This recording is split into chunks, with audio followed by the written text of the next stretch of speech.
Hello बच्चों, in given question the phase difference between the voltage and the current in AC circuit it is 5 by 4. If the frequency is 50 Hz and then this phase difference will be equivalent to a time of, तो हमें time बताना है।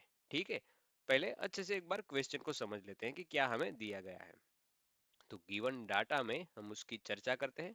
क्या दिया गया है हमें हमें फेज डिफरेंस दे रखा है करंट और वोल्टेज के बीच का। मतलब कि वोल्टेज की कुछ इक्वेशन हो v zero sine omega T, और करंट की इक्वेशन कुछ इस तरह से बने current I is equal to I zero sine omega T plus 5।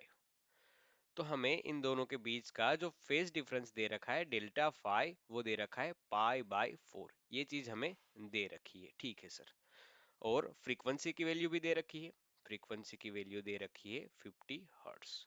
चलो ठीक है, और हमें बताना है कि इस फेज डिफरेंस को अगर हम टाइम इक्विवेलेंट के जरिए निकालना चाहें तो वो इक्विवेलेंट टाइम क्या मिलेगा। वो इक्विवेलेंट टाइम है वो क्या मिलेगा, वो चीज हमें बतानी है। ठीक है सर, तो इस क्वेश्चन को करने के लिए आपको एक की पॉइंट, की कंसेप्ट आना चाहिए। क्या है वो की कॉन्सेप्ट, तो उसको हम डिस्कस करते हैं। की कॉन्सेप्ट देखो, फेज डिफरेंस को आप डेल्टा फाई यानी क्या है, इसको अगर जो किसके रिस्पेक्ट में ले तो उसके जरिए लिखा जाता है। मतलब कि अगर voltage with respect to current लिखा जाता है तो voltage sorry phase difference of voltage minus phase difference of current, ऐसे लिखा जाता है। मतलब कि ये डेल्टा फाई है फेज डिफरेंस। इस डेल्टा फाई को, फेज डिफरेंस को आप इस तरीके से, मतलब कि ओमेगा इंटू टी डेज के जरिए लिख सकते हैं। ये बात आपको पता होनी चाहिए। ठीक है, इस बात को नोट कर लीजिए। ये नथिंग बट इट इज क्या है, फेज डिफरेंस। इट इज क्या है, it is omega into T days, और यही टी डेज, यही हमें टाइम इक्विवेलेंट निकालना है। तो देखो हम क्या करते हैं, हम करते हैं कि फेज डिफरेंस को ले लिया हमने, फेज डिफरेंस को ले लिया हमने ओमेगा इंटू टी डेज के इक्वल।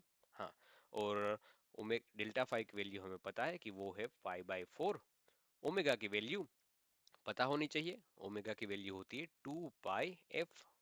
हाँ सर, तो लिख दिया omega is equal to 2 pi F, और टी डेज तो हमें निकालना है। तो यहाँ से पाई पाई है वो कैंसिल आउट हो जाएंगे, यहाँ से पाई पाई कैंसिल आउट। एफ की वैल्यू पुट करते हैं और दूसरी तरफ लिखते हैं, तो हमें कुछ इस तरह से इक्वेशन मिलेगी कि T days is equal to, नीचे आएगा एफ भी नीचे आएगा, मतलब कि 1/2 इंटू एफ इंटू 4। तो यहाँ से f की वैल्यू अगर हम रखेंगे 50, तो कुछ मिलेगा 2 इंटू 50 इंटू 4। तो ये हो जाएगा 1/400। ये हमारा सेकंड में आंसर है। लेकिन ऑप्शन को देखते हुए पता चलता है कि ऐसा कोई ऑप्शन तो है ही नहीं। तो हम क्या करते हैं, मिली सेकेंड में इसको कन्वर्ट करते हैं। मतलब कि हम करते हैं टी डेज